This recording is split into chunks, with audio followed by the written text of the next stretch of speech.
I can't believe it's Easter. I can't believe that I'm talking about being the Easter holidays. This is doing my head in. I can't get my head around how fast this year is going. Do you think it just gets faster because we're getting older? There's some research that says that can happen. Or is it just the fact that as the older you get, the fuller your life gets, and therefore time moves faster? Yeah, I think it's a bit of that as well. But it is already April. We're halfway through it, just about. Like at the end of this weekend, we're halfway through April. Doing my head in. We should do the intro. Hi, this is the Happy Families podcast. Speak faster? We're Justin and Kylie Coulson. Real parenting solutions every day on Australia's most downloaded parenting podcast. Every Friday, we relax a little bit. We become a little bit more informal. And we do this thing called I'll Do Better Tomorrow. We have a look at the week that was, look at what was working, what wasn't working, and how we can make our families happier as a result of some intentional introspection. Kylie, I want to share an email that we received that blew my mind before we talk about our I'll Do Better Tomorrow. And you haven't heard this, so I'll be curious to get your reaction. This was such a great email. Hi, Justin and Kylie. Your recent episode, The Worst Mother Who Got It Right, that was on the 12th of March, episode 1198, 12th of March. The Lenore Skenazy? Yeah, that's right, yeah.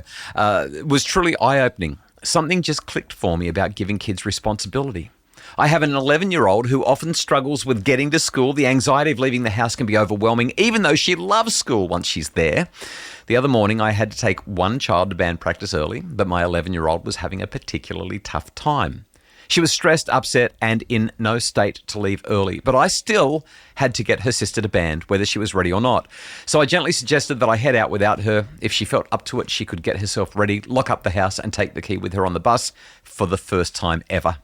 She looked at me in amazement, as if she couldn't believe I would trust her with such a grown-up responsibility. Then she smiled and nodded. She hesitated for a moment and asked, what if I can't do it? I reassured her that if she needed help, I'd be back soon to take her to school, but I also told her I knew she could do this. To give her the full experience of managing it on her own, I stayed at band a little longer than necessary, timing it so that I wouldn't get home before her bus left. Honestly, I half expected to return and find her still at home, but when I arrived, the house was locked. She was gone. She had done it. And now she's decided this will be her new routine on band days. Hurrah! Kylie was absolutely right. Quote, our children will walk out the door with confidence, feeling empowered because someone believes that they are capable of doing something hard, close quote. Did I say that? Yeah, apparently you said that in the That's why we do this podcast. I love that. Mm-hmm. I absolutely love that. And I can just literally imagine this 11-year-old girl getting on the bus and high-fiving herself. Like, this is a big deal. Let me high-five me. I'm awesome. It's just such an empowering move for mum. Yeah, and I'm so glad to receive the email. You can email us your success stories. We love hearing them. If we've inspired any goodness in your life, we'll share it. Podcasts at happyfamilies.com.au. Podcasts with an S at happyfamilies.com.au. Righto, Kylie, let's talk about our I'll Do Better Tomorrows. You go first. Well, you have a lot to talk about today, so I don't plan on sharing too much. Right. But I just want to set it up that the reason you have so much to talk about is because I had to do parenting this week. My best friend, who I have not seen for a very, very long time, happened to be in Brisbane the other morning, and I had to be in Brisbane the following day and was stuck there for a day while my car was being looked at. And I looked at that opportunity and thought, could we do something a little bit tricky? And so I messaged her and I said, can you stay the night? And she said yes. So I got to have a night. Now, I remember back to the days when having a night away was so hard to orchestrate, and you would organise it for me, and I would resent having to go home because I felt so starved of time to myself or time together with you, and it never, ever felt like enough. But these days, that one night, a gift, like absolute gift to each other to be able to just have one night where we got to talk as late as we wanted and wake up the next morning and keep talking for as long as we wanted. I was desperate for a text message. I just wanted some contact, and I was like, Kylie's having too much fun, not in touch with me at all. I'm pining. We laughed, we cried. It was just so good. That is great. So it meant that you got to parent lots. Which, the I'll Do Better Tomorrows have been fairly scant on my side lately. I've been really just struggling to find stories because I've been travelling so much for work. That's the nature of what I do. I go and make everyone else's families happy while you stay at home and look after ours. But because you went away, I had to really step up. Fortunately, my travel schedule has slowed down, as it always does at the end of term. And I've got several things that I want to share. So quickly. They're all related, and they all happen because you were away.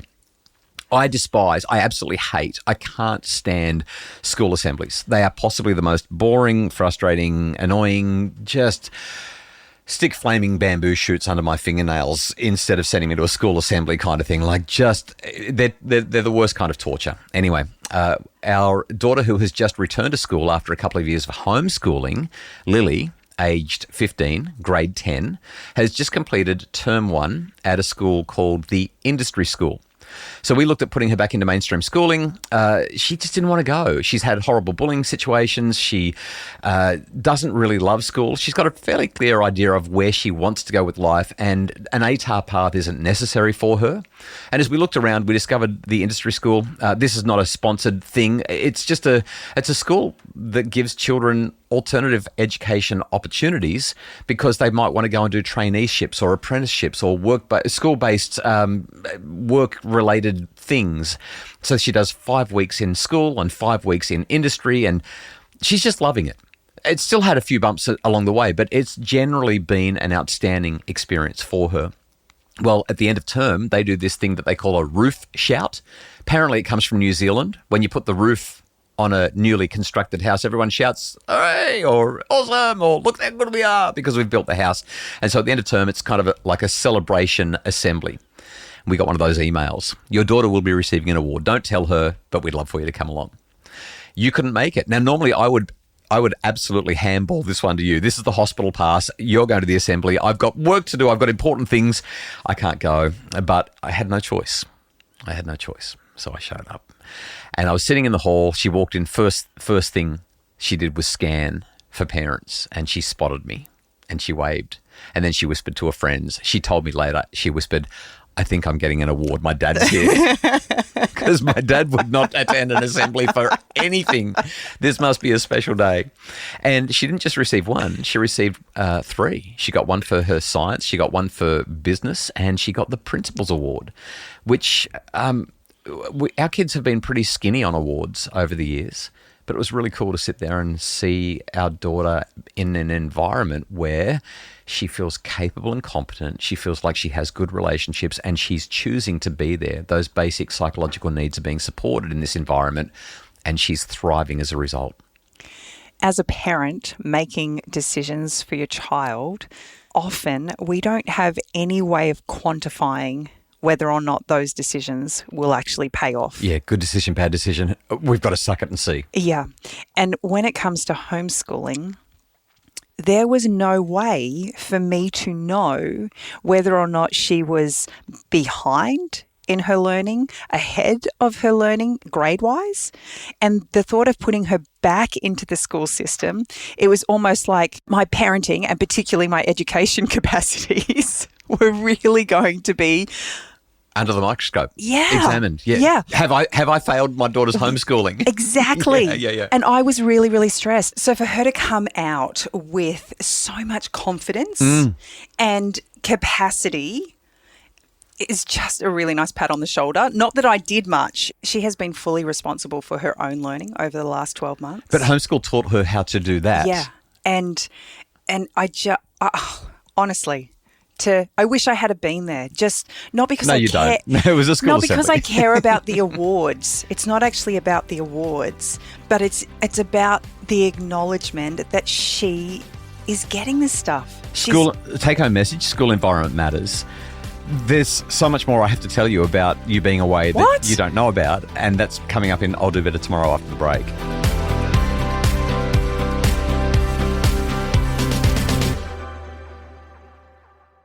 Okay, so basic psychological needs in a class or a school environment have a huge impact on the ability that our children have to do well, to thrive, to flourish.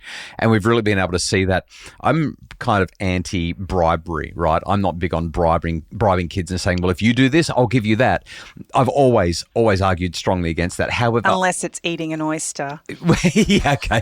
I've bribed the kids to eat oysters, and they still don't like oysters. Which kind of proves my point, right? No, but their bank account was a little bit healthier by the end of it. Yeah, their stomachs were not.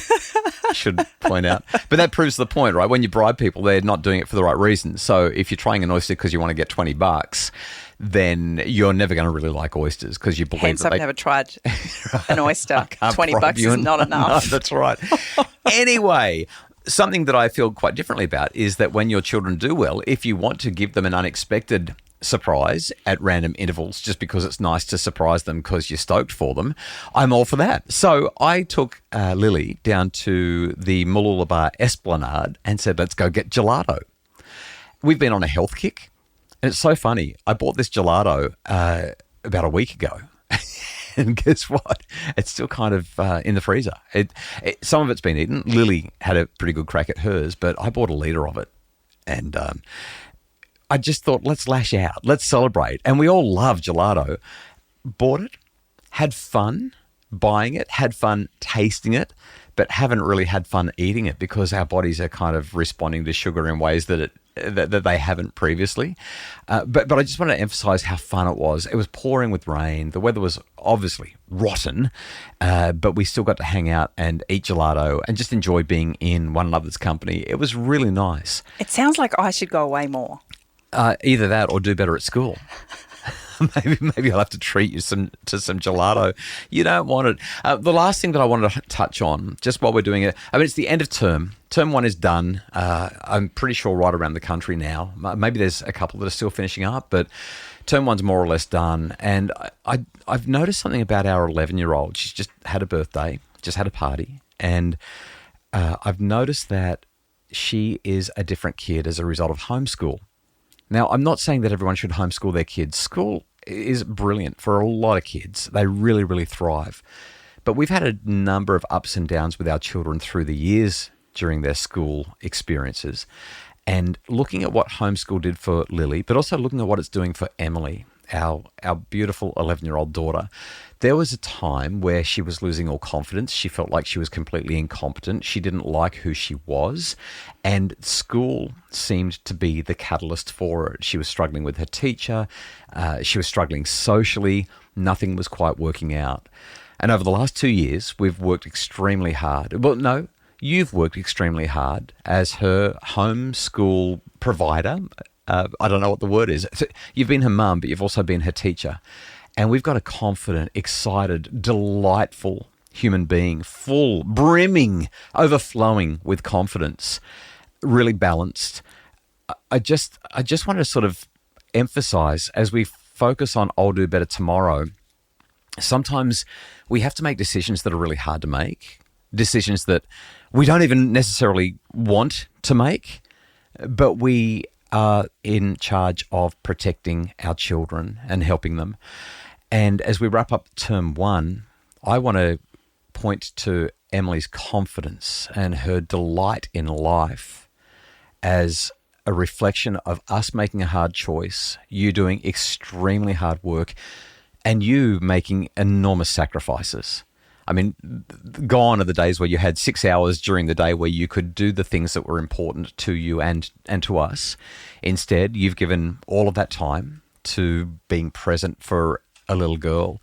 But what it has done for her, I think, is just astonishing. And so that's how I kind of want to wrap up term 1, I'll do better tomorrow, by paying tribute to the decisions that you've made, the decisions that we've made that have helped our children to thrive, even though it's meant stepping away from the mainstream and frankly, acting with not just uncertainty, but therefore courage to do what we see as right for our kids, even if a lot of people look down their noses at it or say, what on earth would you do that for? You made me all weepy. Well, that's because you love our kids, right? Making a decision to homeschool our kids has been one probably in the making for 10 a good 10 years. Yeah. It was so hard to say yes. It was so hard to say yes to this. And living it on a day-to-day basis has some really significant challenges. Massive impacts. But I wish we had have done this so much earlier. That's the question I was literally going to ask you. You've answered it before I got there. Yeah, I look at it and think, how would all of our kids' lives have been different if we'd been able to do that? Obviously, not everyone can, and frankly, not everyone should.